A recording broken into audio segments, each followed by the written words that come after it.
Welcome to today 18 news. నేను మీ journalist కల్పన. ఇప్పుడు ప్రస్తుతం మన ముందు న్యాయవాది మానవ హక్కుల చట్టాల గురించి తెలుసుకోవడానికి, అంటే కొంతమంది ఉంటారు ఆ మానవ హక్కుల గురించి తెలియదు, కానీ మనం ఎలా వెళ్ళాలి, ఏ రూట్లో వెళ్తే మనకి మానవ హక్కులు వర్తిస్తాయి అనే ఆలోచన లేకుండా ఎవరిని కన్సల్ట్ అవ్వాలి, ఎవరితో మాట్లాడాలి, ఇవన్నీ కొంతమందికి తెలియదు. సో అలాంటి సూచనలు సలహాలు తీసుకోవడానికి ఇప్పుడు ప్రస్తుతం మన ముందు అడ్వకేట్ నరేష్ గారు ఉన్నారు. సో కొన్ని అడిగి తెలుసుకునే ప్రయత్నం చేద్దాం. సార్ నమస్తే. సార్ నమస్తే. సార్ బాగున్నారా? బాగున్నాను మేడం. సార్ మీ పేరు, మిమ్మల్ని మీరు పరిచయం చేసుకోండి సార్. నా పేరు అడ్వకేట్ నరేష్ అండి. నేను కూకట్పల్లి కోర్టు ప్రాక్టీస్ అండి. సో మనకు సమాజంలో ప్రస్తుతం మానవ హక్కుల చట్టాలు ఎలా ఉంటాయి సార్ అసలు?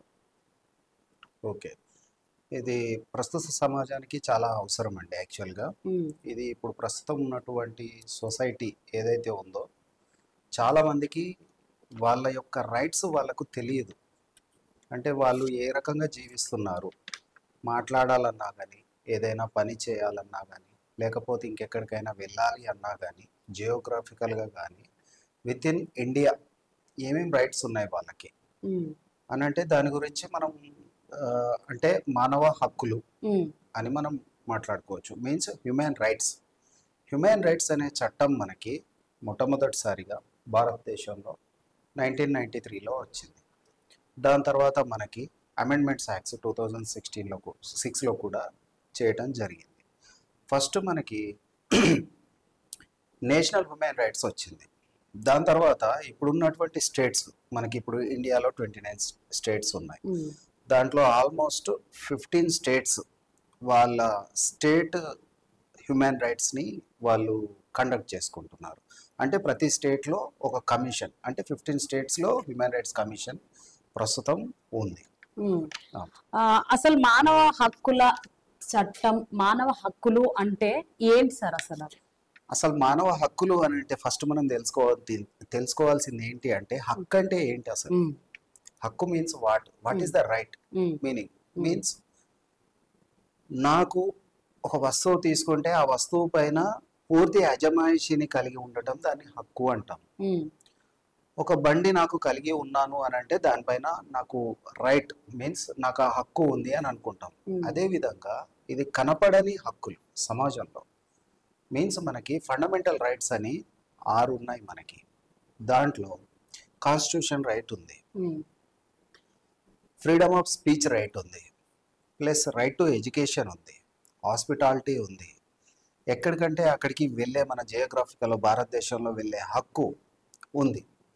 ఈ వీటిని మనకి ఎప్పుడైతే ఈ హక్కులకి భంగం వాటిల్లుతుందో మనం వాటిని తెలుసుకోవాలి. అంటే ఫస్ట్ మన గురించి, మన హక్కులు మనకి తెలిస్తే నాకు భంగం వాటిల్లింది అని తెలుస్తుంది. సో ఈ 6 హక్కులు అనేది మనుషులు తెలుసుకోవాలి. సమాజంలో ఉన్న వాళ్ళు 6 హక్కులు మనకు ఉంటాయి. మానవ హక్కులు అంటే ఏంటి? ఈ మానవ హక్కుల్లో 6 హక్కుల గురించి మనం తెలుసుకున్నప్పుడు ఆ హక్కులను ఎలా సాధించుకోగలుగుతాం అనేది కూడా వాళ్ళు తెలుసుకోవచ్చు. తెలుసుకొని దాన్ని బట్టి మనం మసులుకోవడం కూడా ఉంటుంది. ఆ హక్కు బై బర్త్ వస్తుంది మనకు. ఇప్పుడు ఇది మన భారతదేశంలో నివసిస్తున్నాము, పుట్టిన ప్రతి వాళ్ళకి హక్కు వస్తుంది పుట్టంగానే. సో ఆ వ్యక్తి at the same time growth అవుతున్న కొద్దీ ఎలాగైతే హక్కులు డెవలప్ అవుతాయో దాంతో పాటు రెస్పాన్సిబిలిటీస్ కూడా ఉంటాయి. సో నాకు హక్కు ఉంది కదా, నాకు మాట్లాడే హక్కు ఉంది కదా అని చెప్పి ఏది పడితే అది మాట్లాడడానికి లేదు. ప్రతిదీ లిమిట్లో, అండర్ లాలో, దానికి లోబడి, లా పరిధికి లోబడి మాట్లాడుకోవాలి ఏదైనా సరే. ఎవరికైనా జవాబు ఇవ్వాలన్నా కానీ ఒక వే ఆఫ్ టాకింగ్, ఒక పద్ధతిలో ఉండాలి. ఎవరినైనా ఏదన్నా అడగాలి అన్నా కానీ ఒక వే ఆఫ్ టాకింగ్ పద్ధతిలో ఉండాలి. మనకు ఇండియన్ కాన్స్టిట్యూషన్లో మనకు ఆర్టికల్ 12 నుంచి 21, 24, 25 వరకు కూడా మనకు సంబంధించినటువంటి హక్కుల గురించి రాజ్యాంగం మనకు కల్పించింది. దాంట్లో మనం వాటిని కులంకుశంగా మనం చూసుకోవచ్చు. కొంతమంది అసలు రాజ్యాంగం గురించి తెలియనే తెలీదు, కానీ హక్కుల గురించి మాట్లాడుతూ ఉంటారు. సో తెలియని హక్కులు అవి. అంటే డైలీ మనకు సమాజంలో ఏదైతే జరుగుతుందో అది నా హక్కు అని ఫీల్ అవుతారు చాలా మంది. ఇప్పుడు కొన్ని సందర్భాలలో ఎలా ఉంటది అని అంటే, ఇప్పుడు ఒక భార్య భర్త ఉన్నారు, అదొక అదొక వ్యవస్థ వాళ్ళకి సమాజంలో ప్రతి చోట ప్రతి దేశంలో జియోగ్రాఫికల్లా వాళ్ళ వాళ్ళ రిలీజన్ బట్టి వాళ్ళు ఫాలో అవుతారు. కొంతమంది మా దగ్గరకు వచ్చే కేసులు ఏంటి అని అంటే భార్య పైన నా హక్కు అనే విధంగా మాట్లాడతారు. అది కాదు హక్కు అనేది. దానికి ఒక రెస్పాన్సిబిలిటీస్ ఉంటాయి, రైట్స్ ఉంటాయి, రెస్పాన్సిబిలిటీస్ ఉంటాయి. అదే విధంగా రెస్పెక్ట్స్ కూడా ఉంటాయి. హక్కుతో కూడిన బాధ్యత. ఎలాంటి హక్కులు అని అంటే సపోజ్ ఇప్పుడు మిమ్మల్ని ఒక వ్యక్తి భయపెడుతున్నాడు మాటల ద్వారా, లేదు అంటే తన చర్యల వల్ల, లేదు అని అంటే ఏదైనా రూపంలో ఎక్స్ప్రెషన్స్ తోని, ఎక్స్టార్షన్ అంటారు దీన్ని. అంటే మిమ్మల్ని భయపట్టే ఏ రకంగానైనా కావచ్చు. కొంతమంది వేరే ఫోన్లు చేసి బెదిరించడం కావచ్చు, మీ హక్కుని కాలరాయటం. అది అలాంటిది జరిగింది అని అంటే మీరు ప్రూఫ్ తో సహా న్యాయం పొందవచ్చు. అలాంటి న్యాయం కల్పించింది సమాజంలో ఎవరైనా సరే. ఇంకొకటి ఏంటి అని అంటే ఇక్కడ భర్త భార్య అనేది ఫస్ట్ మానవులు, వాళ్ళ హక్కులు. అలా రిలేషన్షిప్ తర్వాత మానవులు కాబట్టి ఈ హక్కులను వాళ్ళు ఉపయోగించవచ్చు. ఈ హక్కులు ఏంటి? ఎడ్యుకేషన్. మనకు ఫస్ట్ ఏంటి అని అంటే మనం మంచి ఎడ్యుకేషన్ ని పొందే హక్కు మనకు ఉంది. అదే విధంగా మంచి ఫుడ్, మనకి ఎక్కడైనా సరే క్వాలిటీ ఫుడ్ తినే హక్కు మనకు. ఇప్పుడు సపోజ్ ఒక రెస్టారెంట్ కి వెళ్తామంటే మనం డబ్బులు పే చేసి తీసుకుంటాం. సో దాన్ని మనం క్వాలిటీ ఫుడ్ ను కోరుకునే హక్కు మనకు ఉంది. ఒక్కోసారి కొన్ని సందర్భాలలో ఫుడ్లలో కొంచెం ఏదో లాంటిది వచ్చేసి దాన్ని నిలదీసి అడగొచ్చు. ఆ హక్కు, ఆ రైట్ మీకు ఉంటుంది. అంటే చాలా మందికి తెలియదు.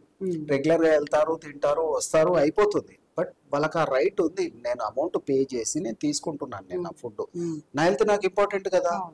చెడిపోవటానికి, ఆరోగ్యం చెడిపోవాలంటే ఏదో ఒక చిన్న ఇన్సిడెంట్ చాలు. సో అలాంటి వాటిని కూడా మీరు న్యాయం పొందే హక్కు ఉంటుంది మీరు. సో మనకెందుకులే, నాకెందుకులే, ఇప్పుడు నేనేమన్నా రెగ్యులర్ గా వస్తానా ఇక్కడికి అని అనుకొని వెళ్ళే వాళ్ళు కూడా ఉంటారు కదా, చాలా మంది ఉంటారు. మరి అలాంటప్పుడు వాళ్ళ సమాజానికి కూడా చెడగొట్టినట్టే అది. అందుకే ఏంటి అని అంటే సమాజ స్పృహ అనేది ఉండాలి ప్రతి మనిషికి. తన స్వార్థం కోసం తన స్పృహ కాదు, సమాజం పట్ల బరువు బాధ్యత ఏంటి, తను ఎందుకున్నాడు ఇక్కడ. యాక్చువల్ గా తన చుట్టూ సమాజం ఉంటేనే కదా తను ఉన్నాడు. తను ఒక్కడు కాదు కదా సమాజం అంటే.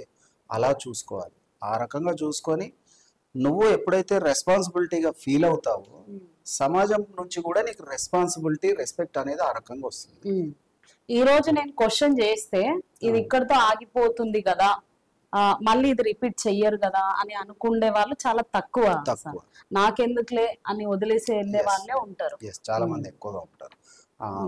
సో ఇప్పుడున్న సమాజంలో ప్రస్తుతం మానవ సంబంధాలు ఎలా ఉన్నాయి, ఎలా ఉంటే బాగుంటుంది సార్ మానవ సంబంధాలు, రిలేషన్షిప్స్? అది ఫాదర్ మదర్ కావచ్చు, హస్బెండ్ వైఫ్ కావచ్చు, రక్త సంబంధికులు కావచ్చు, వాళ్ళ సంబంధాలు ఎలా ఉంటే బాగుంటది? ఎలా ఉన్నాయి, ఎలా ఉంటే బాగుంటుంది అంటారా? Okay, fine. ప్రస్తుతం ఏంటంటే మన సమాజంలో రోజులు గడుస్తున్న కొద్దీ టెక్నాలజీ ఎట్లయితే పెరుగుతుందో టెక్నాలజీని అందిపుచ్చుకుంటున్నారు, కానీ రిలీజియస్ ఇష్యూస్ లో వెనుకబడిపోతున్నాం ప్రస్తుత సమాజంలో.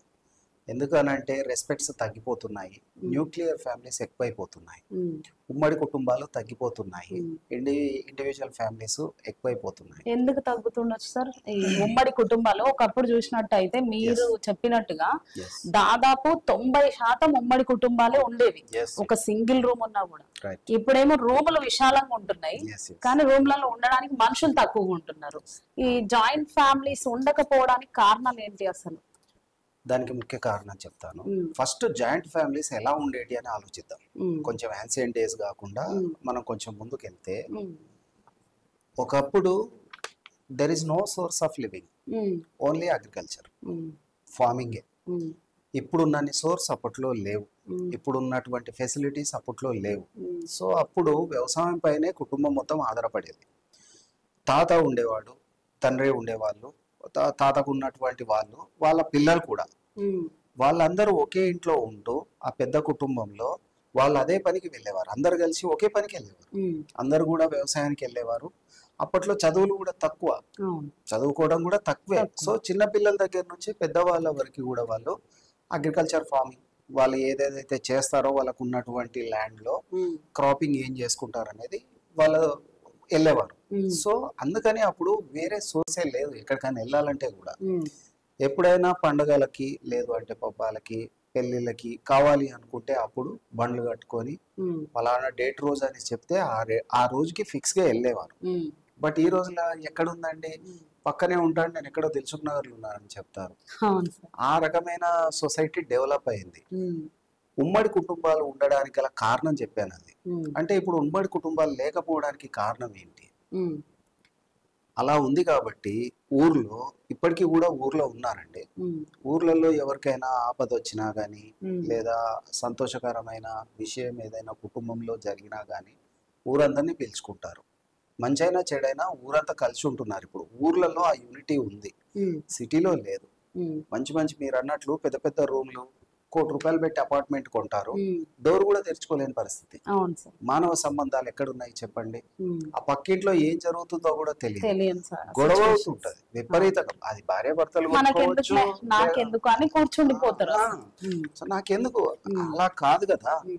అంటే దీంట్లో 2 రకాలు ఉన్నాయండి. కొన్ని సందర్భాలలో ఏం జరుగుతుంది అని అంటే, సరే ఇక్కడ మా పక్కన నైబర్స్ ఏదో ఉంది అని వెళ్ళి అడిగితే నీకెందుకు అన్నాడు అనుకోండి. అలాంటి సందర్భాలు కూడా జరిగాయి. నీకెందుకు అంటే వాడి తప్పు ఫస్ట్. అతను వాటెవర్ వాళ్ళ ఇంట్లో కావచ్చు, వెళ్ళి అడగాలి కదా. మన రెస్పాన్సిబిలిటీ ఏంటి? ఏం బాబు ఇందాక నుంచి గొడవకైనా గానీ ఏదైనా విషయానికి ఓ పద్ధతి ఉంటుంది. అంతేగాని మీరు విపరీతంగా ఈ గోలేంటి, ఈ కొట్లాట ఏంటి అని అడగడం మన బాధ్యత. అడిగితే ఏంటి అనేది తెలుస్తుంది కదా. ఆ లోపల ఎవరికి పెయిన్ అవుతుంది, ఎవరికి బాధ అవుతుంది, మన వల్ల ఒకరికి లైఫ్ సేవ్ అవుతుందో ఏమో అని ఆలోచించుకోవచ్చు. సో మనకి ఇండివిజువల్ ఫ్యామిలీస్ అవ్వడానికి కారణం అడిగారు.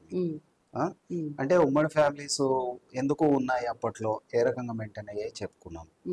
న్యూక్లియర్ ఫ్యామిలీస్ అంటే ఈ రోజులో చూడండి, వ్యవసాయం తర్వాత దాని తర్వాత జీవనోపాధి ఏంటండి, నెక్స్ట్ వచ్చింది ఏంటి అని అంటే జస్ట్ గవర్నమెంట్ ఉద్యోగాలు ఉంటుండే, ప్రైవేట్లు కూడా లేవు. వ్యవసాయం తర్వాత ప్రభుత్వ ఉద్యోగాలు వచ్చేటివి. ఒక 30 years బ్యాక్ 40 years బ్యాక్ వెళ్తే చిన్న చిన్నగా ఇండస్ట్రీస్ డెవలప్మెంట్ జరిగింది. అంటే సిటీస్లలో ఇండస్ట్రీస్ రావటం, ఇటు జనాభా పెరగటం, స్కూలు అటు ఇటుగా కొంచెం డెవలప్మెంట్ అవ్వటం ఎంతో కొంత. ఒకప్పుడైతే పెద్ద పెద్ద కంపెనీలలో ఇప్పుడు రిటైర్ అవుతున్నారు చాలా మంది పెద్ద మనుషులు.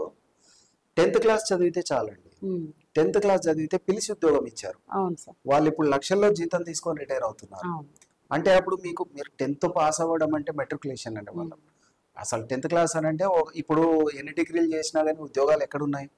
గవర్నమెంట్ ఉద్యోగాలు సంపాదించుకోవాలి ఈ కాంపిటీషన్ లైఫ్ లో. సో ఆ ఉద్యోగ రీత్యా ఇక్కడ నుంచి ఇంకొక దగ్గరికి స్థానచలనం, వెళ్ళిపోవటం, దానివల్ల ఈ కుటుంబంలో నుంచి ఒక వ్యక్తి వెళ్ళిపోతున్నాడు కదా. ఒక ఊర్లో ఒక పెద్ద కుటుంబంలో అంటే ఉన్నత స్థాయిలో ఉన్న కుటుంబాలు చదువుకునే వాళ్ళు కొంచెం వ్యయ ప్రయాసాలకు కావాల్సింది కాబట్టి. సో అతను వెళ్ళిపోయిన తర్వాత అతన్ని చూసి ఇంకో కుటుంబం ఏమనుకుంటుంది, ఫలానా వాళ్ళు వెళ్ళిపోలేదా, నేను కూడా వెళ్తాను, ఉద్యోగం ఉంది కాబట్టి నేను కూడా వెళ్తాను. ఇలా ఇలా ఇలా ఇలా ఇలా వెళ్ళిపోవటం వల్ల బయటకు వెళ్ళిపోవటం జరిగింది. సో ఇండివిజువల్ ఫ్యామిలీస్ అనేది ఇప్పుడు తను అక్కడికి వెళ్ళి, అప్పట్లో ట్రాన్స్పోర్ట్ లేదు, ఇప్పుడంటే ఉన్నాయి. ఇప్పుడు చూడండి హైదరాబాద్ సిటీలో కొంతమంది ఉద్యోగం చేసే వాళ్ళు వరంగల్ నుంచి అప్ అండ్ డౌన్ చేస్తారండి. వరంగల్ నుంచి డైలీ మార్నింగ్ అక్కడ 7కి ఎక్కుతారు, ఈవినింగ్ 7కి వెళ్తారు మళ్ళీ. అంటే ఇప్పుడు ట్రాన్స్పోర్టేషన్, పబ్లిక్ ట్రాన్స్పోర్టేషన్ చాలా పెరిగింది, ఓన్ వెహికల్స్ అయ్యాయి, trains, buses, what ever is. So అందుకని ఇండివిజువల్ ఫ్యామిలీస్ పెరిగినాయని నా. సో ఉమ్మడి ఫ్యామిలీస్, ఇండివిజువల్ ఫ్యామిలీస్ ఈ విధంగా అయినాయి కదా సార్. అయితే ఇప్పుడున్న సమాజంలో పేరెంట్స్ ని చాలా మంది తీసుకెళ్లి ఓల్డేజ్ హోమ్లలో వేయడము, పెయిడ్ ఓల్డేజ్ హోమ్స్ అని, ఇవి ఎంతవరకు కరెక్ట్ అసలు? ఒకవేళ మీరు చెప్పాలి అనుకుంటే ఉద్యోగాలు చేసే వాళ్ళ యువతకైనా పేరెంట్స్ ని ఎలా చూసుకుంటే బాగుంటది? చిన్నప్పటి నుండి వాళ్ళు ఎంతో కష్టపడి పోషించి వాళ్ళు తినక కూడా పిల్లలకి పెట్టిన సిచ్యువేషన్స్ ఉంటాయి సార్.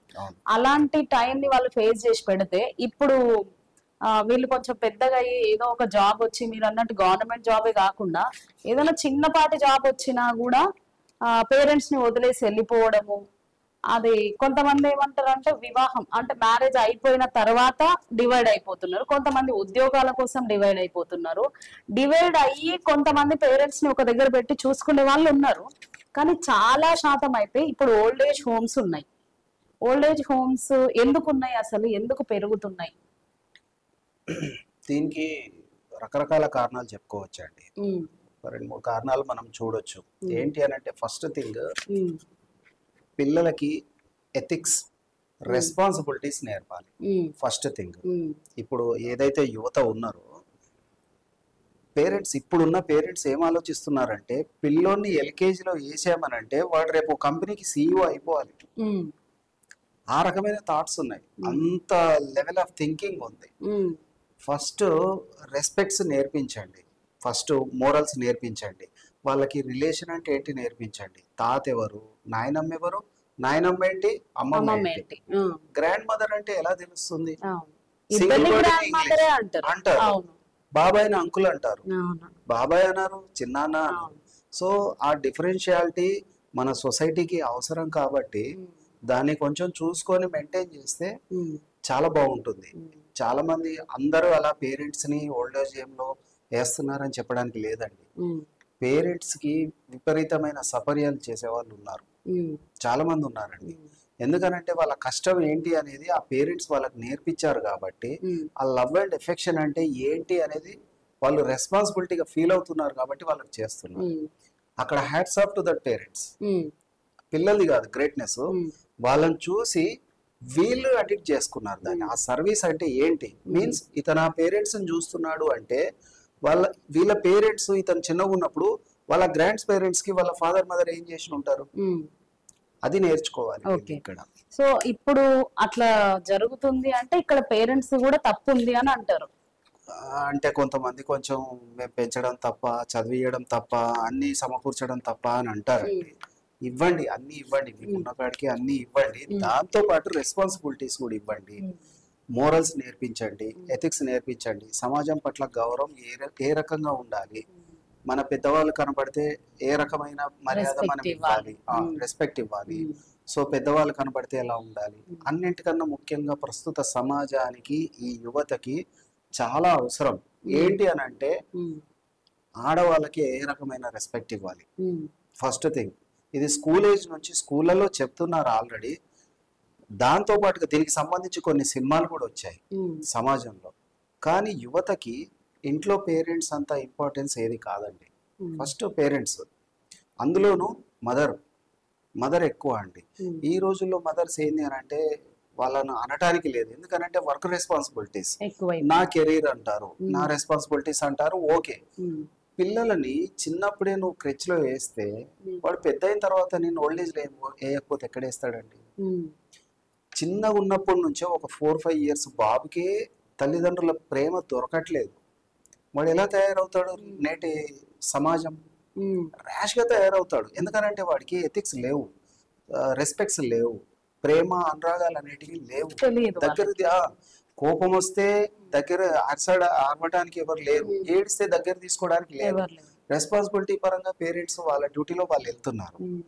ముసలోళ్ళు అని అంటే ఇప్పుడు వాళ్ళ పెద్ద మనుషులు, గ్రాండ్ ఫాదర్, గ్రాండ్ మదర్ ఎవరు ఉన్నారో వాళ్ళు వాళ్ళ ఇంటి దగ్గర ఉంటున్నారు. ఎందుకు అని అంటే వీళ్ళు జాబ్ రీత్యా మరి ఇక్కడ ఉండాల్సి వస్తుంది, సిటీయో లేకపోతే ఏదో కొంచెం లొకాలిటీ పరంగా. అక్కడికి వెళ్ళి రావాలి అని అంటే ఇవే కూడా ఎన్నో రకాలుగా చూస్తున్నాము.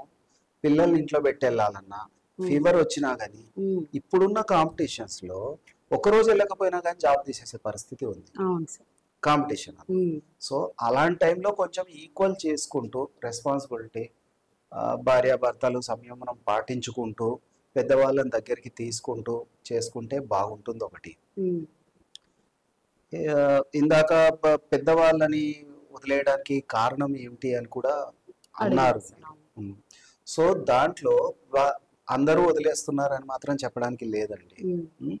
కొందరు ఇప్పుడు అంటే విత్ ఇన్ ది స్టేటే కాదు, విత్ ఇన్ మనకు త్రూఅవుట్ ఇండియా కూడా, ఇండియా కాకుండా అబ్రాడ్ కూడా వెళ్తున్నారు.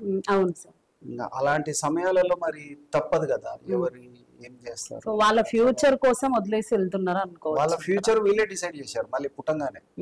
పేరెంట్స్ పంపిస్తున్నారు వాళ్ళని. అమెరికా పంపించాలి అని కలలు కంటారు. చిన్నప్పటి నుంచి ఈవెన్ మన పిల్లలు కూడా ఇప్పుడు నువ్వు మంచి జాబ్ చేయాలి, నువ్వు ఆస్ట్రేలియా వెళ్ళాలి, అమెరికా వెళ్ళాలి, ఇక్కడే ఉంటావా, పక్కోళ్ళు వెళ్తున్నారు చూడు, మామయ్య వాళ్ళ కొడుకు వెళ్ళాడు, బాబాయ్ వాళ్ళ కొడుకు వెళ్ళాడు అని మనం వాళ్ళకి చెప్తున్నాం.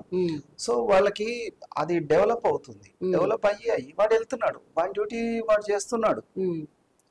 మనము కొంచెం చిన్నప్పటి నుంచి ఎతికి చెప్పి ఇక్కడే ఉంచి అన్ని రకాలుగా ఇలా ఉండాలని చెప్తే ఇక్కడే ఉండి మారే వాళ్ళు ఏమో.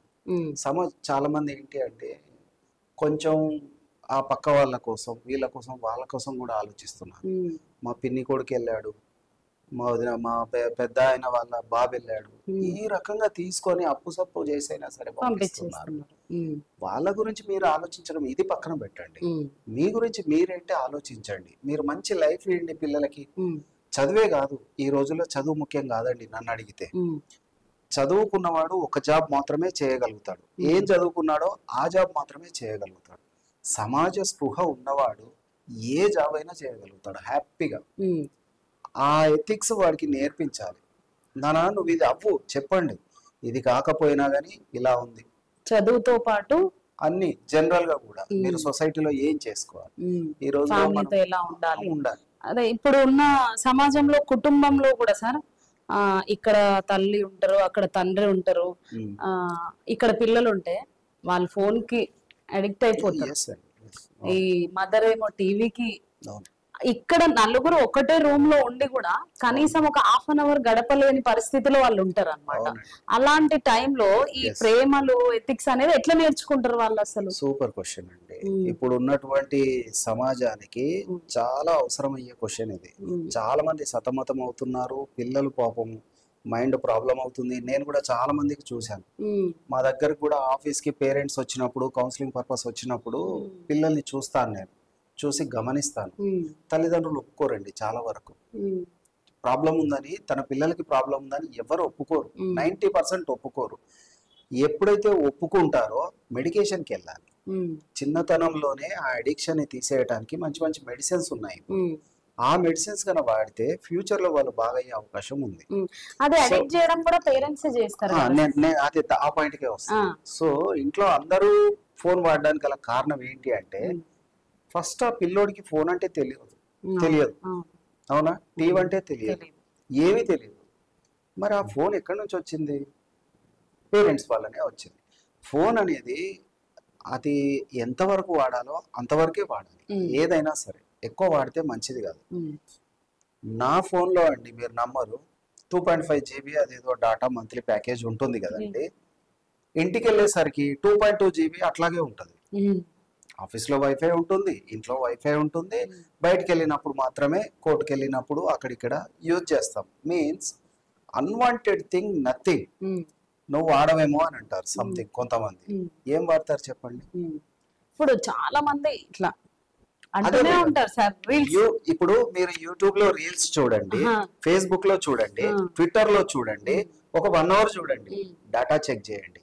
ఆ డేటా కాకుండా మీరు గూగుల్లోకి వెళ్ళి టెక్స్ట్ మెసేజ్, ఒక మెసేజ్ గురించి, ఏదైనా ఒక ఇన్ఫర్మేషన్ గురించి చేయండి, ఈ డేటా చెక్ చేయండి 1 hour. ఏది ఎక్కువ కాలుతుందో చూడండి, ఏది ఎక్కువ డిప్రిషియేట్ అవుతుందో చూడండి. అంటే దాని కంటెంట్ ఎక్కువ తీసుకుంటుంది కదా అలా. సో అంటే నాలాంటి మేము ఉంటాం కదా, ఫోన్ కాకుండా కేస్ స్టడీ చేసుకోండి. ఆ టైంలో కేస్ స్టడీ చేసుకోండి. ఎంత చదువుకున్నా తక్కువే కదండి. బుక్స్ అయితే మనకి నాలెడ్జ్ వస్తుంది, దీనివల్ల నాలెడ్జ్ పోతుంది. మరీ మీరు డిప్రెస్ అయ్యారు, మరీ టైం పాస్ అవ్వట్లేదు, కాస్త ఇరిటేట్ గా ఉంది, ఒక కామెడీ సీన్స్ పెట్టుకోండి. ఆ క్రైమ్స్ అయ్యని చూసి, ఇప్పుడు మొన్న కుకట్పల్లిలో జరిగిన క్రైమ్ అదే కదా, పిల్లోడు చూసి చేసింది. ఆ రకంగా జరుగుతున్నాయి. మీన్స్ ఇక్కడ పేరెంట్స్ కి ఎప్పుడైతే టైం పాస్ కాకుండా పిల్లల ముందు ఫోన్ వాడతారో, దయచేసి నా విన్నపము, మీరు ఫోన్ వాడకండి, టీవీ కూడా పెట్టకండి, వాళ్ళతో మాట్లాడండి, డైలీ అలవాటు చేసుకోండి. మీన్స్ ఈరోజు స్కూల్లో ఏం జరిగింది నాన్న, మీ టీచర్ ఏమన్నారు, వాడు ఏం తక్కువ చేసినా వాడికి మార్క్స్ సరిగా రావు, సూపర్ గ్రేట్ అని పొగడండి. మీ పట్ల అట్రాక్ట్ అవుతాడు, ఆటోమేటిక్ గా మీకు టర్న్ అయిపోతాడు. డాడీ పొద్దున ఎప్పుడో 7-8 గంటలకు వెళ్తాడు, రాత్రి 7-8 గంటలకు వస్తాడు కదా. మీరు ఉన్నప్పుడు సండేనో సాటర్డేనో ఉంటాడు.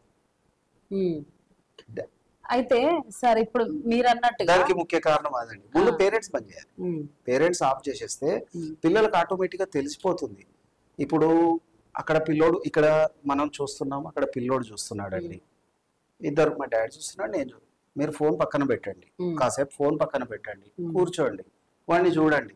వాడు అదే పనికి ఉంటాడు. ఫస్ట్ టైం చూస్తాడు, తల తిప్పుకుంటాడు. ఇంకోసారి చూడండి, కొంచెం గిల్టీ ఫీల్ అవుతాడు. ఇంకోసారి చూడండి, ఏం డాడీ, ఆబ్వియస్లీ వాడికి వస్తుంది ఆలోచన. మీన్స్ అతను ఖాళీ ఉన్నాడు, నేనేమో ఏదో పని మీద ఉన్నా, అక్కడ పెట్టేస్తాడు, మీ దగ్గరకు వస్తాడు, మాట్లాడతారు. ఈ రకంగా చేసుకుంటే, అంటే పిల్లలు లేనప్పుడు వర్క్ చేసుకోండి, కొంచెం ఆఫీస్ వర్క్స్ అవి ఇవి అని కాకుండా పిల్లలు లేనప్పుడు చేసుకుంటే బాగుంటుందని. ఒకవేళ పేరెంట్సే పిల్లలకి ఫోన్ ఇస్తూ ఉంటారు, అలాంటి పేరెంట్స్ కి ఏం చెప్తారు? ఇప్పుడు ఫుడ్ తినకపోయినా ఫోన్ ఇస్తున్నారు. ఒకవేళ పేరెంట్స్ కి ఏదైనా వర్క్ ఉంది అనుకోండి, మీరు ఫోన్ చూస్తున్నాను, మా పని మేము చేసుకుంటాం అంటారు. మరి అలాంటి పేరెంట్స్ కి ఏం చెప్తాం సార్? దీనివల్ల మానవ సంబంధాలు చాలా తెగిపోతున్నాయండి. ఈ ఫోన్ వల్ల, ఫోన్లు, టీవీలు, వీటన్నిటి వల్ల ప్రెస్టీజియస్ ఇష్యూస్ అయిపోయినాయి. చిన్నప్పటి నుంచి వాడు ఇంటర్ ఉంటాడో లేదో తెలియదు, బీటెక్ వస్తాడో లేదో తెలియదు, ₹1,00,000 ఫోన్ కొనిస్తారు. ఎక్కడ ఊరుకుంటాడు చెప్పండి? వాడు వద్దంటే అక్కడ ఏదేదో కనబడుతుంటుంది. మీరంటే పెద్దవాళ్ళు, రిస్ట్రిక్షన్స్ మనకు ఉంటాయి, ఎంతవరకు లిమిట్ లో ఉండాలనేది మనకు ఉంటుంది. వాళ్ళకి ఎక్కడ ఉంటుందండి? ఏది చూస్తే అదే కావాలన్నట్లుగా ఉంటుంది. క్రైమ్ పెరగడానికి ఇది ఒక కారణం కూడా. లేనిపోని కోరికలు పుడతాయి కొంతమంది పిల్లలకి. ఏజ్ను బట్టి మేల్ కైనా ఫిమేల్ జెండర్ కైనా కానీ కొన్ని రకాల డెవలప్మెంట్స్ ఉంటాయి బాడీలో. ఆ టైంలో పేరెంట్సే దగ్గర ఉండాలి విధిగా. అమ్మాయిలకైనా మదరు, అబ్బాయిలకైనా ఫాదరు. వాళ్ళు షేమ్గా ఫీల్ అవ్వకుండా వాళ్ళకు కొన్ని చెప్పాలి. ఏ టైంకి ఇలా జరుగుతుంది, ఇలా ఉండాలి, ఇది మనం అలవర్చుకోవాలి. షైగా ఫీల్ అవ్వద్దు. ఫస్ట్ టైం చెప్పినప్పుడు కొంచెం బాధ అనిపించవచ్చు, లేకపోతే ఏదో అనుకోవచ్చు, కానీ మీరు ఇలా మాట్లాడటం వల్ల మీ పిల్లలు మీకు టర్నప్ అవుతారు. నా వాళ్ళు కాబట్టి చెప్తున్నారు, ఇలా ఇంత డీప్ గా చెప్తున్నారు అనే ఫీలింగ్ వాళ్ళకి వస్తుంది. సో ఆటోమేటిక్ గా పేరెంట్స్ కి పిల్లలకి బాండేజ్ పెరుగుతుంది. ఇప్పుడు వంట చేస్తున్నప్పుడు ఫోన్ ఇవ్వటం కాకుండా, లేకపోతే ఏది కాకుండా సాంగ్స్ పెట్టండి, సాంగ్స్ వినిపించండి. ఇంతకు ముందు ఇవన్నీ లేనప్పుడు మరి అంతకు ముందు వాళ్ళు ఎలా లీడ్ చేశారండి లైఫ్? ఒక్కొక్కరి ఇంట్లో 6 మందిని 7 మందిని కనేవాళ్ళు, అయినా కానీ చక్కగా పెంచేవాళ్ళు. ఇప్పుడు ఒక్కరిగానే అమ్మాయి అంటున్నారు. మరి ఎలా? ఒక్కరితోటే భరించలేము మేము అన్నట్టుగా ఫోన్లు ఇచ్చేస్తున్నారు, ఫోన్లకు అలవాటు చేస్తున్నారు. ఇదంతా ఓపిక లేక చేస్తున్నారు అంటారా? ఓపిక లేకే అని చెప్పుకోవచ్చు మేడం. ఇంకొక విషయం సార్, ఇప్పుడు గర్ల్స్ ఉన్నారు, ఒకప్పుడు 90s లో చూస్తే మంచిగా శారీ కట్టుకొని 6 అడుగుల ఆడపడుచు ఎట్లుంటది అంటే ఇట్లుంటారు అని చెప్పే పరిస్థితిలో ఉండే. కొన్ని రోజుల తర్వాత పంజాబీ డ్రెస్సెస్ అవి ఇవి అని వచ్చినాయి. ఇప్పుడు చూస్తే అసలు ఆ డ్రెస్ కి విలువ ఉండేటట్టుగా వేసుకుంటున్నారా లేదా? కాలేజ్కి వెళ్ళి చూస్తే, లేకపోతే రోడ్ల మీద తిరిగేటప్పుడు ఆడపిల్లలు చూస్తే అసలు ఒక డ్రెస్ కి వాల్యూ లేకుండా, భారతదేశం పిల్లలేనా వీళ్ళు, అసలు భారతదేశం అంటే కట్టు బొట్టు అనే పేరు వచ్చింది మన భారతదేశానికి. ఇప్పుడు చూసినట్టయితే ఫారెన్ కంటే మించిపోయింది ఇక్కడ. సో అలాంటి యువతకి ఏం చెప్పొచ్చు మనం? ఆ రకంగా చెప్పాలంటే ఇతర దేశాల వాళ్ళే భారతదేశ కల్చర్ ని ఇప్పుడు ఫాలో అవుతున్నారు. చాలా దేశాలు ఉన్నాయి అట్లా. అంటే మనం చెప్పడం కాదు, గూగుల్లో కొట్టినా కానీ అది చెప్పేస్తుంది కదా, మనం మర్చిపోయినా కానీ. యువత ట్రెడిషన్ గా ఉండటం ఇంపార్టెంటే ఈ రోజుల్లో. అది చాలా అవసరం అండి, అబ్బాయిలైనా అమ్మాయిలైనా. అమ్మాయిల విషయం అడిగారు మీరు. అమ్మాయిల విషయంలో ఏంటంటే బై నేచర్, ప్రకృతి ఫిమేల్ జెండర్ కి కొన్ని డిఫరెన్షియాలిటీస్ ఇచ్చింది, అంటే మేల్ కి ఫిమేల్ కి. వాటిని మనము జాగ్రత్తగా చూసుకోవాల్సిన బాధ్యత మనదే. ఓకేనా అండి? ఒక షర్ట్ లేదా డ్రెస్ దట్టి అయితే తీసేస్తాం, కొత్తది వేసుకుంటాం, కానీ బాడీ చెడిపోతే మనం అలా చేయలేమండి. ఒక చిన్న ఎగ్జాంపుల్ చెప్తాం మీకు. ఇక్కడ ₹1,00,000 పెట్టి ఒక ఫోన్ కొంటాము. ఆ ఫోన్ సరిగా చూడరు, పెట్టారు, పైన కింద వెనక ముందు దానికి మంచి కవర్ వేసేస్తారు. అప్పుడే పైన టెంపర్ గ్లాసు, వెనకాల కవర్ అన్ని వేసేస్తారు. మరి ఒక ₹1,00,000 పెట్టి కొన్న నువ్వు ఫోన్కే అంత సెక్యూర్ చేస్తే ప్రకృతి సహజంగా నువ్వు ఒక ఆడపిల్లవి, మరి నిన్ను నువ్వు ఎంత సెక్యూర్ చేసుకోవాలి? ఇంకొకటి ఈ విషయంలో సమాజంలో కొంచెం ఆడవాళ్ళ పట్ల జరగడానికి గల కారణాలు కూడా కొన్ని ఏంటి అని అంటే డ్రెస్సింగ్ సెన్స్. అంటే కొంతమంది మోడర్న్ అని ఉంటారు, అమ్మాయిలు చాలా మోడర్న్ ఉంటారు, వాళ్ళు ఫుల్ అవేర్గా ఉంటారు, ఏం జరిగినా కానీ చాలా ప్రాక్టికల్గా ఫుల్ అవేర్ ఏం చేయాలనేది వాళ్ళకు మంచి కాన్షియస్ ఉంటారు. మొన్న లాస్ట్ ఇన్సిడెంట్ మాదాపూర్లో ఒక కార్లో ఒక ఇన్సిడెంట్ జరిగింది. సో ఎవరైనా ఒక వ్యక్తి ఇప్పుడు ఫిమేల్ అన్నప్పుడు కొన్ని అట్రాక్షన్స్ ఉంటాయి, వాటిని కవర్ చేసుకోవడానికి ఏంటి అనేది ఒకప్పుడు యాన్సియంట్ పీపుల్ వాటిని ఏ రకంగా చేశారు, ఇప్పటికీ కూడా చాలా మంది ఫాలో అవుతున్నారు అవి ఆ ట్రెడిషన్స్. కొన్ని ఏరియాలలోనే ఎందుకు జరుగుతుంది, అన్ని ఏరియాలో జరగట్లేదు మళ్ళీ అలాంటి ఇన్సిడెంట్స్. ఇవి ఎందుకు జరుగుతున్నాయి అని అంటే వాడు ఎక్కడైతే చూస్తాడో విల్లింగ్నెస్ క్రియేట్ అవుతుంది, మనసు లోపల ఒక కోరిక, ఆ కోరికను తీర్చుకోవడానికి వాడు ఎక్కడ లూప్ లైన్ ఉంటుందో అక్కడ ఇంప్లిమెంట్ చేస్తున్నాడు అండి. Simple logic. ఎక్కడ అవకాశం దొరుకుతుందో ఎవరైతే వాడి చేతికి దొరుకుతారో అక్కడ యూటిలైజ్ చేస్తున్నాడు. దీనికి వచ్చింది ప్రాబ్లం ఇది. దీన్ని అందరూ బాగా ఉండి చేసుకుంటే బాగానే ఉంటది. మీరు అన్నట్లు అది సొసైటీ ప్రస్తుతం ఎవరిని ఏమనలేమండి. డ్రెస్ సెన్స్ విషయంలో మాత్రం చాలా సార్లు సార్ ట్రెడిషనల్ గా ఉండడం మంచిదే, ట్రెండ్ ఫాలో అవుతున్నారు. కానీ మరీ ఎక్కువగా చిన్న చిన్న డ్రెస్సెస్ వేసుకోవడం ద్వారా వాళ్ళ రక్షణ వాళ్ళే కోల్పోతున్నారు అని కూడా చెప్పుకోవచ్చు కదా సార్. ఇప్పుడు ఒక మూవీ వచ్చింది సార్, పవన్ కళ్యాణ్ అనుకుంటా, వకీల్ సాబ్ లో ఆయన అంటాడు చిన్న చిన్న బట్టలు చూడంగానే మీకు మూడు వచ్చేస్తుందారా అది ఇది అని అంటారు. అయితే మీరు అన్నట్టు ఆడపిల్ల అంటేనే కొంచెం సెక్యూర్ గా ఉండాలి అని తల్లిదండ్రులు గాని ఎవరైనా గాని చెప్పి పంపిస్తూ ఉంటారు. ఒకప్పుడు అయితే ఆడపిల్ల బయటికి వెళ్ళాలంటే ఒక చిన్న బాబునో పాపనో తోడిచ్చి పంపిస్తుండే. ఇప్పుడు ఫ్రీడమ్ ఇచ్చిండ్రు, ఆ ఫ్రీడమ్ వాళ్ళు అధిగమించి వాడుకుంటున్నారేమో, అందుకే ఈ అత్యాచారాలు గాని క్రైమ్ గాని జరుగుతుంది అని అనుకోవచ్చా మనం? దీనికి చాలా డెప్త్ సబ్జెక్ట్ అండి. అమ్మాయి స్కూల్కి వెళ్ళిన దగ్గర నుంచి ఫ్రీడమ్ ఇస్తారు. ఫ్రీడమ్ ఇచ్చేసి ఆమెకు కూడా అబ్బాయి కన్నా ఎక్కువ రైట్స్ ఇస్తారు. ఆ అమ్మాయి కూడా ఎదుగుతూ ఎదుగుతూ ఎదుగుతూ ఆమె కూడా అబ్బాయి కన్నా నేనేం తక్కువ కాదు ఫోర్స్ గానే పెరుగుతారు. పెరిగిన తర్వాత అబ్బాయి కన్నా ఎక్కువే సంపాదిస్తారు. ఇన్ని గనం ఇంత ఫోర్స్ అయిన తర్వాత నువ్వు ఇంత పెద్ద అయిన తర్వాత కంట్రోల్ చేయమనంటే ఎక్కడవుతుంది? చిన్నప్పుడు ఇప్పటికి కూడా మన సమాజంలో నేటి ఈ సమాజంలో కూడా చాలా కుటుంబాలలో రెస్ట్రిక్షన్స్ ఉన్నాయి. అందరు అలా లేరండి. కొందరికి ఏదో ఒకరిని చూసి ఒకరు తయారవుతున్నారు. ఎందుకనంటే ఇప్పుడు కార్పొరేట్ కల్చర్ ఎక్కువైపోయిందండి. కార్పొరేట్ కల్చర్ వచ్చింది, వీకెండ్ పార్టీలు అవుతున్నాయి. ఒకప్పుడు జీన్స్ ప్యాంట్ వేస్తేనే వింతగా చూసేవారు, ఇప్పుడు అది కామన్ అయిపోయింది. చాలా ఈజీ గోయింగ్ అయిపోయింది. అన్నింటికన్నా ముఖ్యం డబ్బు బాగా సంపాదించుకుంటున్నారండి. మంచిగా హ్యాపీగా బతకండి, హ్యాపీ లైఫ్ లీడ్ చెయ్యండి, చేయొద్దని కాదు. సమాజం పట్ల కొంచెం శుభ్రంగా ఉంచుకోండి. మీ పట్ల కూడా నేటి భవిష్యత్తు తరానికి మనం ఏం మెసేజ్ ఇస్తున్నాం అనేది కూడా మనం ఇప్పుడున్న సమాజంలో 2025 లో మనం ఇట్లున్నాం సార్. నెక్స్ట్ వచ్చే తరానికి మనం ఏం నేర్పిస్తున్నాం అనేది కూడా ఒకవేళ యువతకి ఈ సబ్జెక్ట్ లో ఒకవేళ మీరు చెప్పాలంటే గర్ల్స్ కి మాత్రం ఏం చెప్తారు? మీరు ట్రెడిషన్ గా ఉండండి, మోడర్న్ గా తయారవ్వండి, కావద్దు అనట్లేదు. కానీ at the same time protection తీసుకోండి. జస్ట్ సింపుల్ ఒక ఎగ్జాంపుల్ చెప్పాను నేను. ఇప్పుడు ₹1,00,000 ఫోన్ కొనుక్కోండి, అవసరం లేకున్నా సరే నీకు డబ్బులు ఉన్నాయి కొనుక్కోండి. దాన్ని ప్రొటెక్ట్ చేశారు కదా, కింద పడకుండా, గ్లాస్ పగలకుండా, స్క్రాచెస్ రాకుండా. ఇదే విధంగా మీకు ప్రకృతి ఇచ్చినటువంటి దానిని కొంచెం ప్రొటెక్ట్ చేసుకోండి. మీ బాడీని మీరు ప్రొటెక్ట్ చేసుకోండి. దానికి సంబంధించిన డ్రెస్సులు ఎన్నో ఉంటాయి. మీరు ఇలా వేస్తున్నారు కాబట్టి వాళ్ళు అలా తయారు చేస్తున్నారు, ఇంకా కనబడే విధంగా, ఒళ్ళు కనబడే విధంగా. అలా కాకుండా మీకు నాకు ఇలా కావాలి, అలా ఉండొద్దు, ఇలాంటిది లేదా అని చెప్పండి.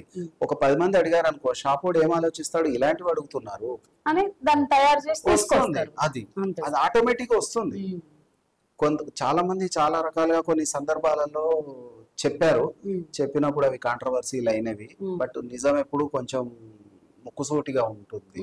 అది కొంతమంది తీసుకునే, కొంతమందికి నచ్చొచ్చు, కొంతమందికి నచ్చకపోవచ్చు. సో నరేష్ గారు అయితే చెప్తున్నారు యూత్ ఎలా ఉండాలి, ఎలా ఫాలో అవ్వాలి, మిమ్మల్ని మీరు రక్షించుకోవడానికి ఈ విధంగా ఉంటే బాగుంటుంది అని కొన్ని సలహాలు మాత్రం మీ ముందుకు తీసుకొస్తున్నాం.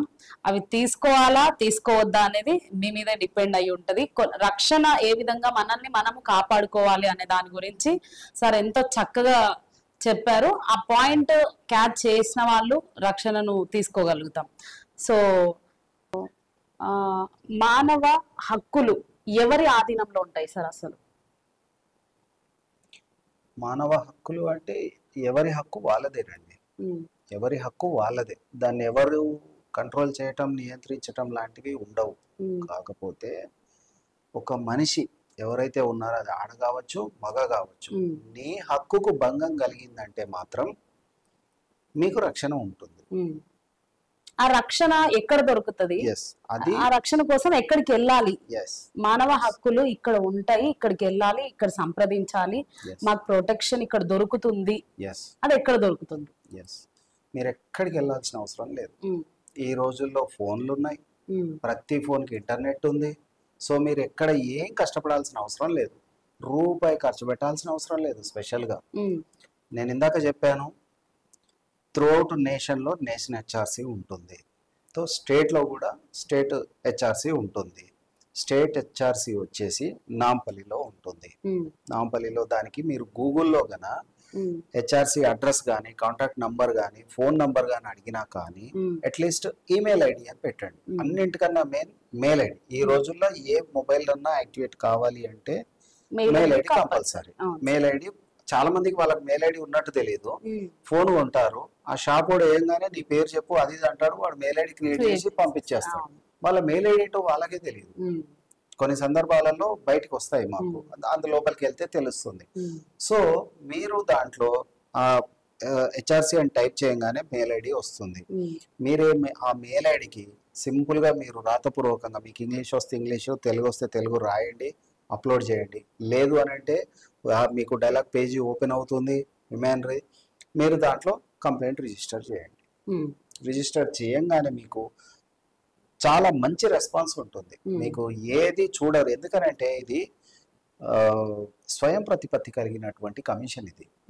ఇది ఒక డిపార్ట్మెంట్కి సంబంధించింది కాదు, ఇది ఒక గవర్నమెంట్ నడిపేటువంటిది కాదు, ఇది ఒక ఫైనాన్స్ డిపార్ట్మెంటో లేకపోతే ఇంకేదన్నా రెవెన్యూ ఇట్లా కాదు, అది కమిషన్. అది దాని స్వయం ప్రతిపత్తి కలిగి ఉంటుంది. సో దాంట్లో ఉన్నటువంటి వ్యక్తులు కూడా హ్యుమానిటేరియన్ గ్రౌండ్స్ ఉన్న వాళ్ళనే తీసుకుంటారు. దాంట్లో ఎవరైతే మెంబర్స్ ఉంటారో, బోర్డ్ కమిటీ మెంబర్స్, దాంట్లో పనిచేసే వాళ్ళకి కొన్ని క్వశ్చన్స్ అడుగుతారు. అడిగి వాళ్ళని ఒక ఫామ్ ఫిలప్ చేయమంటారు.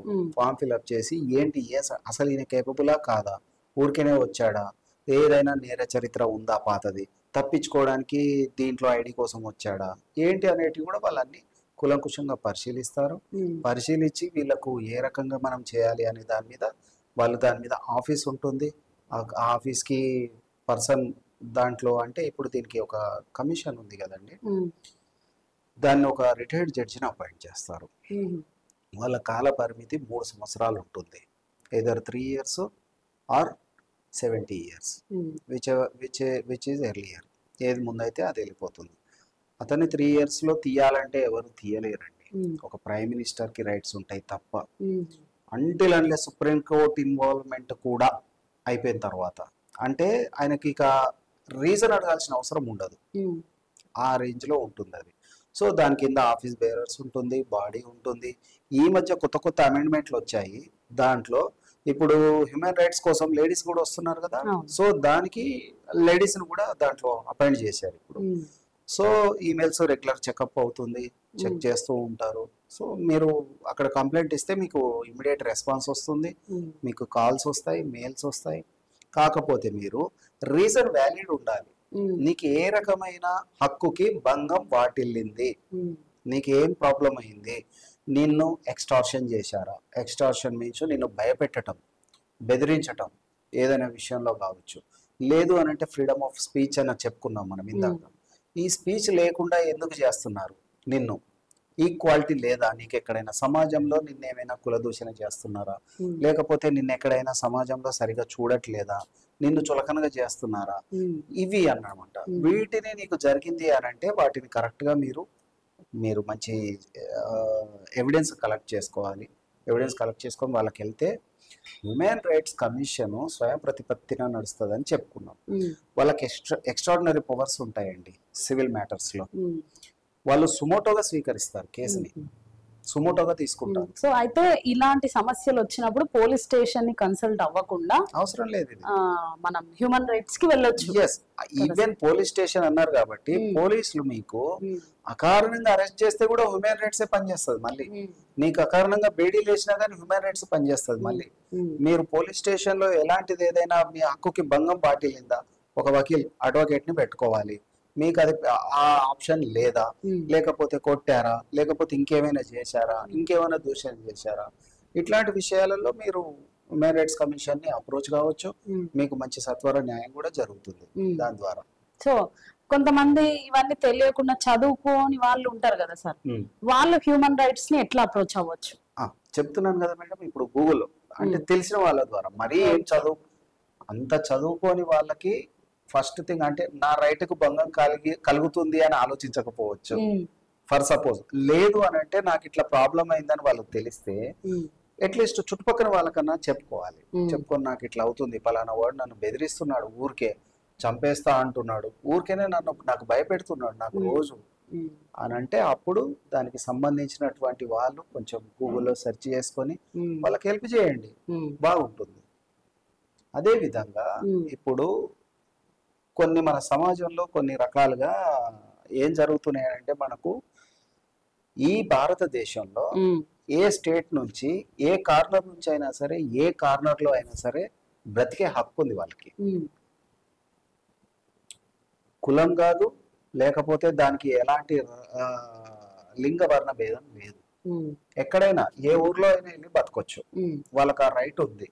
ఏ కార్నర్ లో అయినా వెళ్ళి బతకొచ్చు, వాళ్ళని కాదనడానికి లేదు. కాకపోతే పద్ధతి ప్రకారంగా విత్ ప్లీజెంట్ మేనర్లో ఒక పద్ధతిలో మీరు వెళ్ళి మీరు ఏ రకంగా బతుకుతారు, ఏం చేస్తారు, అక్కడ ఉన్న వాళ్ళకి కూడా స్థానికంగా ఉన్న వాళ్ళకి మీరు భంగం కలిగించకూడదు కదా. మీ పద్ధతిలో మీరు చేసుకుంటే ఓకే, ఆ రకంగా చేస్తుంది. ఇప్పుడు కూడా కొన్ని మనం ఈ మధ్య టీవీల్లో న్యూస్ లో వింటున్నాము, గో బ్యాక్లు అవి ఇవి. సో అట్లాంటిది కూడా వాళ్ళకు బతికే హక్కు ఉంటుంది, ఎలాంటి బిజినెస్ అయినా కానీ చేసుకునే హక్కు ఉంటుంది, ఎలాంటి జాబ్ అయినా చేసుకునే హక్కు ఉంటుంది. రైట్ టు ఈక్వాలిటీ అని అంటే సమాజంలో నేను కూడా సమానంగా ఉండే హక్కు ఉంటుంది. ఎక్కడైనా జాబ్ చేస్తే నాకు శాలరీ పొందే హక్కు ఉంటుంది, మాట్లాడే హక్కు ఉంటుంది, ఫ్రీడమ్ ఆఫ్ స్పీచ్ ఇవన్నీ ఉంటాయి. అన్నిటికీ భంగం కలిగినప్పుడు మీరు హెచ్ఆర్స్ కి కంప్లైంట్ అవ్వచ్చు. సో ఈ సందర్భం వచ్చింది కాబట్టి అడుగుతున్నా సార్, తెలంగాణ శ్యామ్ అనే పర్సన్ గో బ్యాక్ మార్వాడీస్ అనే నినాదం చేపట్టిండ్రు. సో ఆ నినాదం కరెక్టే అంటారా? అసలు చట్ట ప్రకారంగా ఇది కరెక్టేనా? వాళ్ళెవరు చెప్పడానికి గో బ్యాక్ అని? అలా అనట అదే, మనకు ఏ వ్యక్తికైనా కానీ బ్రతికే హక్కు, బిజినెస్ చేసుకునే హక్కు ఉంది. ఇప్పుడు వాళ్ళ హక్కులను భంగం కలిగించడం అనేది కరెక్ట్ కాదు. చట్టాన్ని ఉల్లంఘించినట్టు అవుతుంది, వాళ్ళ హక్కులని మనం ఉల్లంఘించినట్లు అవుతుంది, వాళ్ళ హక్కులని మన చేతిలోకి తీసుకున్నట్లుగా అవుతుంది. నిజంగా ఏదైనా మిస్టేక్ జరిగింది లేదు అని అంటే, ఓవర్కమ్ అయింది వాళ్ళ వల్ల, అలా జరిగింది అని అంటే మీరు కంప్లైంట్ చేయండి. ఫలానా పరిస్థితికి మీకు ఏదైనా ఫిజికల్ డ్యామేజ్ జరిగిందా, మెంటల్ డ్యామేజ్ జరిగిందా, బిజినెస్ డ్యామేజ్ జరిగిందా, లేకపోతే ఫ్యామిలీ, నీకు ఏ డ్యామేజ్ జరిగింది, ఏ టైప్ ఆఫ్ డ్యామేజ్ జరిగింది, మీరేంటి కంప్లైంట్ ఇవ్వండి, చట్టపరంగా పోరాడండి, చట్టపరంగా కొట్లాడండి, ఆ రకంగా తీసుకోండి. కానీ ఈ రకమైన వాతావరణం సృష్టిస్తే సమాజంలో మీరెవరో కొట్లాడుతున్నారు కానీ కామన్ ప్రజలు కూడా వాళ్ళు డిస్టర్బ్ అయ్యే అవకాశం ఉంటుంది. దీనివల్ల ఒక్కరు క్వశ్చన్ చేసిండ్రని, ఇప్పుడు ఒక దళిత అబ్బాయిని తిట్టినందుకు ఈ నినాదం చేపట్టిండ్రు. అయితే ఒక్కరి గురించి ఇప్పుడు ఇరు వర్గాల మధ్య గొడవలు అవుతున్నాయి. అది చిలికి గాలివాన అని అంటారు కదా. ఫ్యాక్ట్స్ తెలుసుకోకుండా కొంచెం అయినట్లుగా అనిపిస్తుంది. సో మాకు కూడా కొన్ని విషయాలు డిస్కషన్ చేసినప్పుడు అక్కడ పార్కింగ్ విషయంలో గొడవ వచ్చింది అనేది తెలిసింది యాక్చువల్గా. అక్కడ వేరే ఉల్లంఘన జరగలేదు, వాళ్ళేం అనలేదు అనేది వాళ్ళు చెప్తున్న విషయం అది. సో ఏదైనా కానీ ఇప్పుడు మనం ఇక్కడ ఉన్నాం, మనం అక్కడ పర్సనల్ గా అక్కడ లేం యాక్చువల్ గా. ఉంటే మనకు తెలిసేది ఏంటి అనేది, మనం ఒక విట్నెస్ అవుతాం అప్పుడు. సో నిజాలు అన్ని బయటికి ఎప్పుడు వస్తాయి, పోలీసులు ఇన్వెస్టిగేషన్ చేస్తారు దానికి సంబంధించి. ఆ రిపోర్ట్ లో ఏం విషయం ఏంటి అనేది బయటకు వస్తుంది, నిజాలు. ఎవరేంటి భారతదేశం నా మాతృభూమి, భారతీయులందరూ మనం ఒక్కటే, సోదరి మనులు మనం అందరం ఒక్కటే అనేది మనకు తెలిసిన విషయమే సార్. భారతదేశంలోనే రాజస్థాన్ అనేది ఉంది, అందులోంచే మార్వాడీస్ వచ్చిర్రు అనేది కూడా అందరికి తెలుసు. అలాంటప్పుడు ఎక్కడి నుండో వచ్చి ఇక్కడ ఈ రుబాబ్ చేస్తున్నారు వీళ్ళు, ఎక్కడి నుండో వచ్చి దళితులను కొట్టిండ్రు అనే మాట అది ఎంతవరకు కరెక్ట్ అసలు? అంటే మేడం, దళితుల పైన మార్వాడీసే దాడి చేశారా? ఇప్పటి వరకు ఎవరు చేయలేదా? ఇక్కడ జరుగుతున్నాయి. అది అక్కడ ఆ ఇన్సిడెంట్ జరిగింది కాబట్టి అది మార్వాడీస్ చేశారా లేకపోతే ఇంకొకరు చేశారా అనేది అది సర్కమ్స్టాన్సెస్ వల్ల అక్కడ జరిగింది. ఎక్కడో ఇప్పుడు ప్రతిరోజు ఎక్కడో చోట గొడవలు అవుతూనే ఉంటాయి. ప్రతి ఒక్కరిని నువ్వు ఏ కులం అడివి ఏ మతం అడిగైతే కొట్టుకోరు కదండి. ఆ సందర్భంలో జరుగుతుంది, జరిగిన ఉంటది. దానికి ఇది కాదేమో అని నా ఉద్దేశం. అంత ఈ రకంగా కాకుండా దానికి సంబంధించి ఏదో ఎక్స్క్యూజన్, సారీస్ చెప్పుకుంటే అయిపోయాయి. ఇప్పుడు ఎన్ని సంవత్సరాలుగా ఉన్నారు, మరి వాళ్ళు ట్యాక్సులు కడుతున్నారు, వాళ్ళు బిజినెస్ చేస్తున్నారు, హెల్ప్ కూడా చేస్తున్నారు కదా. మరి మన వాళ్ళని కూడా చేయమని ఎందుకు చేయలేదు ఓ రకంగా చెప్తే?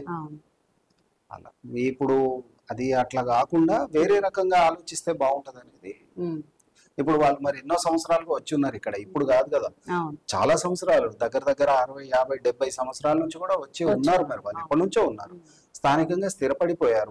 వాళ్ళు ఇక్కడోళ్ళే అయిపోయారు. వాళ్ళ తాతలు వస్తే తండ్రులు ఇక్కడే అయ్యారు, పిల్లలు ఇక్కడే అయ్యారు. మరి ఇంకా వాళ్ళని ఇప్పుడు పొమ్మంటే ఎక్కడ పోతారు కదండి.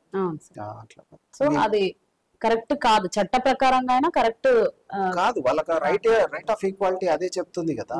డాక్టర్ మహానుభావుడు అంబేద్కర్ గారు ఏమన్నారంటే, I like that religion which teaches Liberty, equality and fraternity అన్నారు. అంటే నేను సమాజం అంటే లిబర్టీ అంటే ఫ్రీడమ్, ఈక్వాలిటీ సమానం, ఫ్రాటర్నిటీ సమసమాజం, ఈ మూడు నేను దాన్ని ఇష్టపడతా అని చెప్పాడు. ఒక సాధారణ వ్యక్తిలాగా చెప్పాడు అతను. అతను గన అంబేద్కర్ గారు ఈ మన భారతదేశానికి ప్రెసిడెంట్ అయితే ఈ దేశం ఇలా ఉండేది కాదండి నన్ను అడిగితే. ఇన్ని రాజకీయాలలోనే ఇంత షైనింగ్ లో ఉంది అని అంటే ఆయన ఉంటే వేరే రకంగా ఉంటుండేది. ఒక ఎడ్యుకేషన్ హబ్, నోబుల్ హబ్ లాగా ఉండేది. ఇప్పుడు మన ప్రపంచంలో ఈ భూమి మీద ఫస్ట్ యూనివర్సిటీ మన భారతదేశంలోనే ఉంది అది. సో దాన్ని అన్ని రకాలుగా వాళ్ళు వీళ్ళు దండయాత్రలు చేసి అది పెద్ద సబ్జెక్టు, దాన్ని అంతా కాలబెడితే కొన్ని సంవత్సరాలు తగలబడ్డాయి పుస్తకాలు అవన్నీ. సో చరిత్ర ఎప్పుడైనా కానీ గొప్పదండి. చరిత్ర తెలుసుకోవాలి మనం. చరిత్ర తెలుసుకున్న వాళ్ళు ఎక్కువ అగ్రెస్ కారు.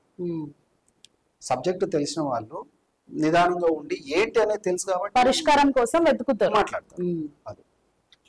సో చూసాం కదా, ఇవాల్టి ఎపిసోడ్ లో మానవ హక్కుల గురించి ఎంతో కొంత తెలుసుకునే ప్రయత్నం అయితే చేసినాం. ఇంకా ఏమైనా మానవ హక్కుల కోసం తెలుసుకోవాలి అంటే ఈ ఎపిసోడ్స్ చూసే వాళ్ళు కింద కామెంట్స్ చేయండి. మీకు ఇంకేమైనా సందేహాలు ఉన్నా, మానవ హక్కుల గురించి ఏమైనా తెలుసుకోవాలి అని అనుకుంటే కింద కామెంట్ చేయండి. తప్పకుండా మీరు కామెంట్ చేసే క్వశ్చన్ మేము నోట్ చేసుకొని అది సమాజానికి అవసరము అనుకుంటే ఆ క్వశ్చన్ ని మేము మళ్ళీ సార్ దగ్గర అడగడం జరుగుతుంది. ఇవాళ ఇది ఎపిసోడ్స్, ఇంకొక ఎపిసోడ్ తో మళ్ళీ మేము ముందుకు వచ్చేస్తాం. అంతవరకు చూస్తూనే ఉండండి today 18 news. Thank you sir.